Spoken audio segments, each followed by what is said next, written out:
Au nom du Père et du Fils et du Saint-Esprit. Amen. L'Esprit Saint unit l'Église du Christ. Dans l'Église du Christ, les enfants baptisés dans une même espérance ouverte. Seigneur, foyer d'amour, faites-nous brûler de charité. Là où se trouve la haine, que nous annoncions l'amour. Là où se trouve l'offense, que nous apportions le pardon. Seigneur, foyer d'amour, faites-nous brûler de charité. L'Église vit aussi de la parole de Dieu pour chaque jour. Écoutons Saint Luc.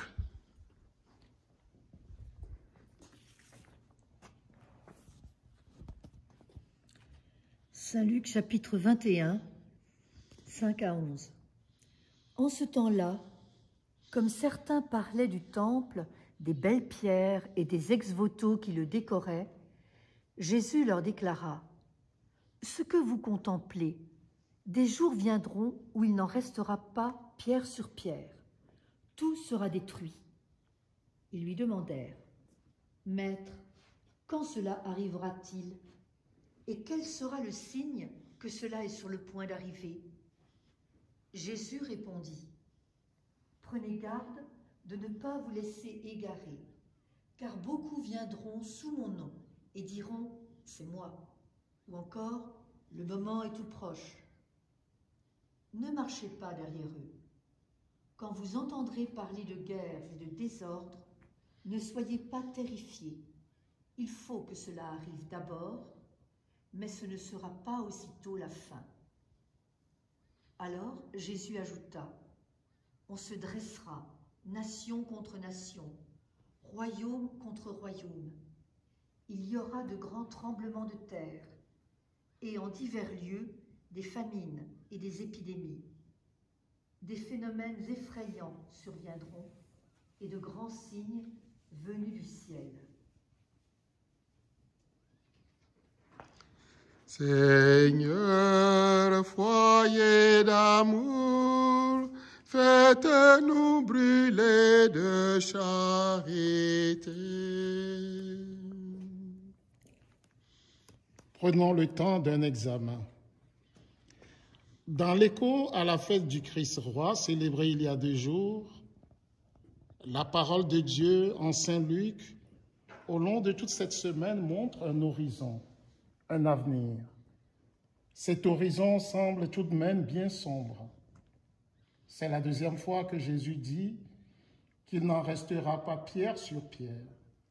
Oui, un cortège d'événements malheureux va précipiter la ville de la paix dans un chaos sans nom. De la littérature des Apocalypses, Jésus révèle une fin prochaine et éveille ses compatriotes à revenir de leur infidélité à Dieu. Désastres cosmiques, épreuves de foi, persécutions.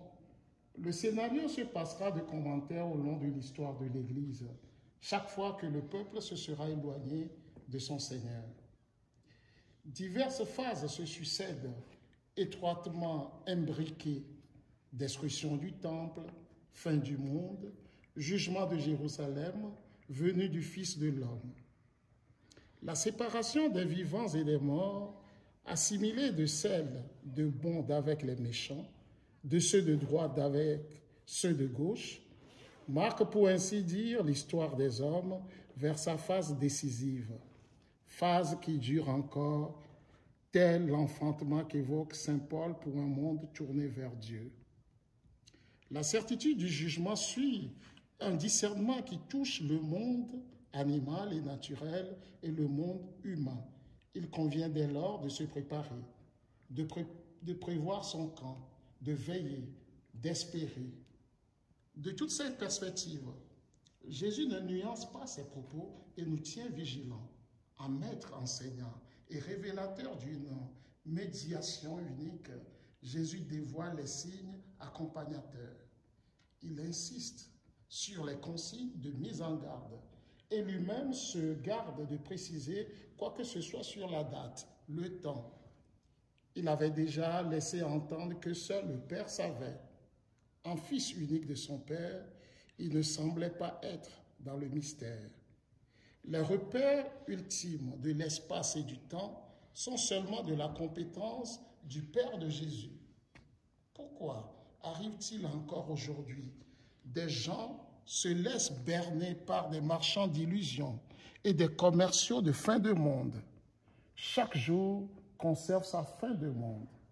Les mutations sont de l'ordre de la conversion permanente du peuple chrétien sur le chemin de la vérité et de la vie en Jésus.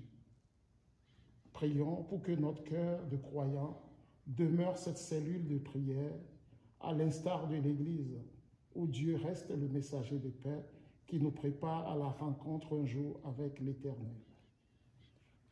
Le Seigneur soit avec vous et avec votre esprit. Élevons notre cœur, nous le tournons vers le Seigneur. Rendons grâce au Seigneur notre Dieu. Cela est juste et bon. Vraiment, il est juste et bon de te rendre gloire, de t'offrir notre action de grâce toujours et en tout lieu. À toi, Père très saint, Dieu éternel et tout-puissant, par le Christ notre Seigneur. Dans cette maison que tu nous as donnée, où tu accueilles le peuple qui marche vers toi, tu nous offres un signe merveilleux de ton alliance. Ici, tu construis pour ta gloire le temple vivant que nous sommes. Ici, tu édifies l'Église, ton Église universelle, pour que se constitue le corps du Christ. Et cette œuvre s'achèvera en vision de bonheur dans la Jérusalem céleste.